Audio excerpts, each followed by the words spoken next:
Well, I'm here with Shelly Gilbert from Dementia Friendly Lawrence County and IU Health. How are you doing today, Shelly? I'm doing well, thank you.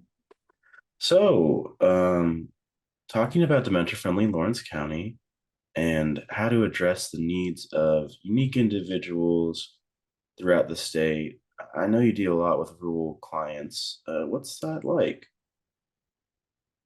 Um, with the rural population around Bedford Lawrence County area, it has been a struggle um, to talk about dementia friendly or to talk about dementia in general.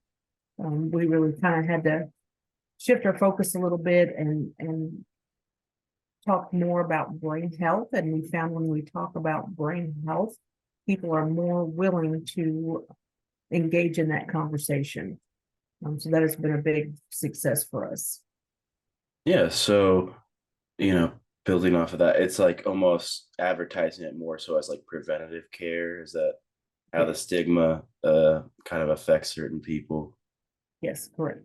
What kinds of programs or things have you like been a part of crafting that you really felt like have been successful in the area? One of my favorite things to do is our virtual dementia tour. That gives people a hands-on experience of what it might be like to live with dementia. We've had great success with that, attracting employers, staff from the hospital, people that are caregivers, people that have had family members with dementia, just a whole variety of population. Those classes tend to fill up. Um, so again, that's my favorite one. I feel like that we get the most success with that. We have started our brain health program here in Lawrence County. That is continues as we speak, and people are really involved with that and really buying into those things that can be done to um, stay active and stay healthy. Um, we have also our caregiver support group continues to grow. In fact, the group that has been attending regularly has just asked to extend the time frame so they can meet together longer. Mm. So I think that's a big success. Um, and then we've launched our caregiver universities. We have done that in the past with quite a bit of success. We had to put that on pause, of course, with COVID, so we've just restarted that, and that is really gaining momentum again. We even have a couple of people that are attending that for the second time. They've seen this series once and they want to see it again. So I think that speaks to the level of community interest.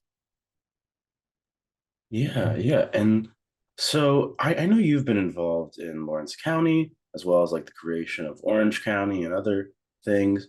What would you say to people who are aspiring liaisons and like, looking to join this cause, but might not know necessarily some of the first steps to take or require some sort of motivation? Sure.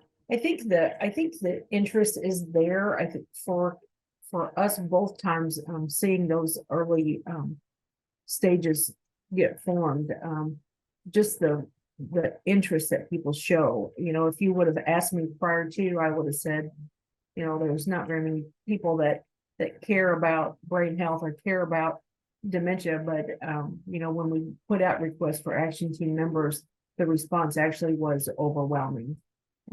So just kind of seeing where the different sectors where people want to fit in and where they want to put their energies. That's always exciting to get that momentum going, and the dementia friendly communities look different from location to location, and that is absolutely perfect. I mean, it just depends on where people, again, where they want to put their energies, where they put their efforts. So I encourage people to take the leap. I think there's a need in every community to have champions for dementia friendly efforts. Well, I think that's all I'll have for you today. Thank you for your time, Shelley. You're welcome. Thank you, Sneak. Hi, I'm with Hollyn Neal today. She is our dementia friendly Indiana lead liaison for the East Central area, and she is the caregiver programs coordinator at Life Streams. How are you doing today? I'm good. Thanks so much for having me. Well, Hollyn, I just wanted to ask you about your experiences with dementia friendly Indiana.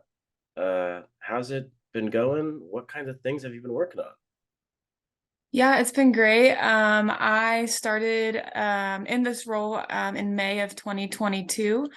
So I've been here for almost a year now. And yeah, I we serve 12 counties in East Central Indiana. So each county is a little bit different, and so the needs are a little bit different there. But I coordinate all of our programs to support those family caregivers, and a lot of those programs are related to dementia, with individuals living with dementia having caregivers and care partners. So I some of the programs that we have to support those are memory cafes, having those individuals with dementia come with their care partner and do different activities together.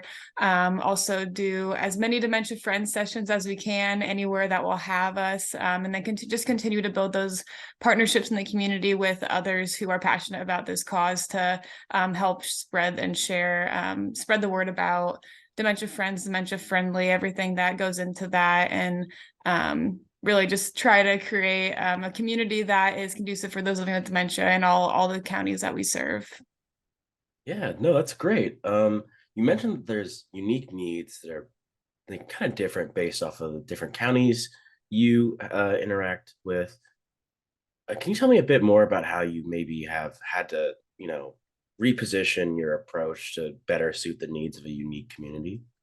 Yeah, for sure. So, just serving 12 counties in general, it's not practical for me to be 12 places at once. And like I mentioned, even within those counties, there are different needs there. So, I would say that the majority of our service area is pretty rural. We do have a couple cities in there, like Muncie and Richmond, that just have a few more contacts there and are a little bit more populated. But I would say the biggest thing is finding those people in the communities who who will partner with you and are passionate about this cause and can help move it along in their unique communities. Because serving 12 counties, I can't fully understand the needs of each county, but if I can find somebody in that county that has a passion for that and knows the community a lot better, I found that I've had a lot more success in helping move things along in that area. So, for example, we have a memory cafe in Brookville, which is a very rural city in Franklin County, about an hour and a half away from where I'm based out of. So it's not practical for me to go there, super often to help them out, but just I've been able to find those people there that are passionate about this, and who I'm able to really count on to help move this along and to partner with me in that. So I'd say the main thing in reaching those communities would be finding those key partners who can really help move the initiative along. Yeah, and so I guess building off of that, I'm curious when like trying to identify these individuals and build bridges and connections with people who could help you out along the way, creating that network of action team members, or what do you find like to be best practices in connecting? I think what I've had the most success in is finding those people who are already serving the community in some capacity, because maybe they aren't quite yet passionate about people living with dementia. But if I know that they're already serving their community, a lot of times those people are open to new ways to serve their community, and even maybe being educated, going through a dementia friends session for the first time and having their eyes open to what that is. So I think that, yeah, finding those people that are already passionate about that, whether that be libraries, senior centers, those are where I've really have started my searches in each of those areas that I have reached out to. But also first responders, trying to kind of broaden that, there's lots of different sectors that serve the community in some way, shape, or form. And dementia is very common, and lots of people, even if it's not something that, they start the conversation off with, we oftentimes find that people have some sort of personal connection to the cause, and that's been the case a lot of times when I have reached out to these community members that are already serving the community in some way. A lot of times we'll have some sort of connection or still just be open to see a need for serving the community in this new way because they may not be doing anything to address this already. Well, thank you for your time, Hollyn. And we would love to continue highlighting your work and seeing what happens in your future. Absolutely. Thank you so much.